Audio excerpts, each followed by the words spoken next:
Saudi আরবে এমন একটি ব্যবসার কথা বলবো যে ব্যবসাটি করলে আপনার সাকসেস হওয়ার সম্ভাবনাটা বেশি। সো আমি যেহেতু সবজির ব্যবসা করি, এটি সবজি রিলেটেড ব্যবসায়ী।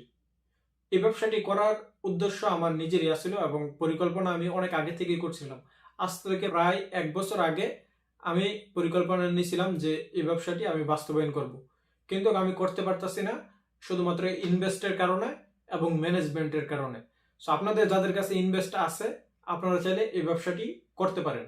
সো আমার যে ব্যবসার আইডিয়াটি সেটি আমি আপনাদের সাথে বিনামূল্যে শেয়ার করে দিতেছি আজকের এই ভিডিওটির মাধ্যমে। ব্যবসাটি হলো সবজির ব্যবসা, যেমন হোলসেল সবজির ব্যবসা। আমি যেহেতু সবজির দোকান আছে, সো আমরা যখন 2-4টা দোকান নিজের থাকে তখন একটি হোলসেলের ব্যবসা দিলে হোলসেলে যে মালগুলো নিয়ে আসবো নিজের স্টোরে রাখার পরে বাকি মালগুলো অন্য অন্য স্টোরের ভিতরে সাপ্লাই দিতে পারবো। সো এমন পরিকল্পনা আমার ছিল, কিন্তু এটি ইনভেস্টের কারণে, কারণ এই ব্যবসাটি সব থেকে বড় ইনভেস্ট হবে, একটি বড় ট্রাক কিনতে হবে। একটা ট্রাকের মূল্য হিউজ, যে পরিমাণ অর্থ আমার কাছে নাই। সো আপনাদের যাদের কাছে ভালো পরিমাণ অর্থ রয়েছে, আপনারা চাইলে এই খাতের ভিতরে ইনভেস্ট করলে 2-4 জন মিলেও করলে একেবারে সাকসেস হওয়ার চান্সটা অনেক বেশি সৌদি আরবের ভিতরে। কিন্তু এখানে সতর্কতা একটা অবলম্বন করতে হবে। এই ব্যবসাটি যদি সৌদির নামে হয়, সেক্ষেত্রে সৌদিটা ট্রাস্টেড হতে হবে, কারণ একটা গাড়ি অনেক টাকার মূল্যের গাড়ি, এটা যে একটা প্রাইভেট কার, ছোটখাটো গাড়ি এমন না। সো বড় যখন একটা ট্রাক আপনি কিনবেন, সেই ট্রাকে আপনার বিভিন্ন মাজরার সাথে কন্ট্যাক্ট থাকবে।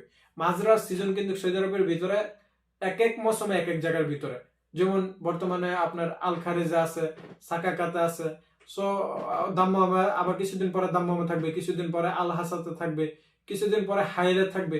সো এটি প্রত্যেক কয়েক মাস পর পরে এক এক জায়গার কিন্তু একটা মৌসুম থাকে। সৌদি আরবের সবজির ব্যবসাটা হচ্ছে এরকম।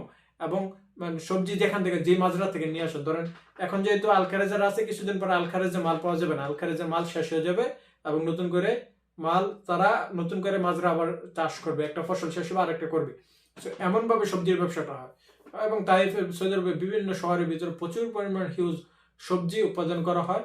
এবং যখন মাজরার সাথে কন্ট্যাক্ট থাকবে, মাজরার থেকে গাড়িটা লোড করে নিয়ে আসবেন আপনার পেঁয়াজের বস্তা বা আলুর বস্তা বা তরমুজ বা সাম্মাম, বিভিন্ন ধরনের এই ধরনের সবজি আপনি গাড়িতে নিয়ে আসবেন ফল ফ্রুট সহ।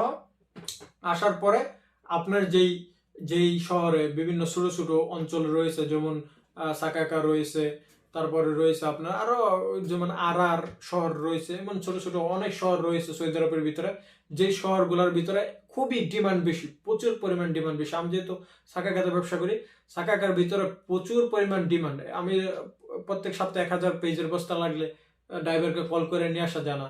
সো এখানে আরেকটা বিষয় থাকে যে আপনার কিন্তু কিছু মাল আপনাকে বাকি দিতে হবে, ব্যবসায়ীদেরকে বাকি দিতে হবে। কোনো ব্যবসায়ী আপনাকে পুরো টাকা দিবে না মালের। সো আপনি যখন ব্যবসা করবেন, এখানে আপনার একটা বড় একটা ইনভেস্ট লাগবে। সো আপনি ধরেন কেমন, এটা আমরা যেমন ধরেন আমাকে এখন 1000 বস্তা পেজ নামাই দিয়ে গেছে এবং আমি 200 পেজের বস্তা টাকা দিয়ে গেলাম, 800 পেজের বস্তা টাকা বাকি রয়েছে। তারা প্রত্যেকদিন সন্ধ্যার সময় বাকি টাকা কিছু নিয়ে যাবে, ধরেন 100 100 100 200 200 করে এইভাবে নিয়ে যাবে। সো একদিকে তো মাল দিবে, আরেকদিকে তো টাকা নিয়ে যাবে।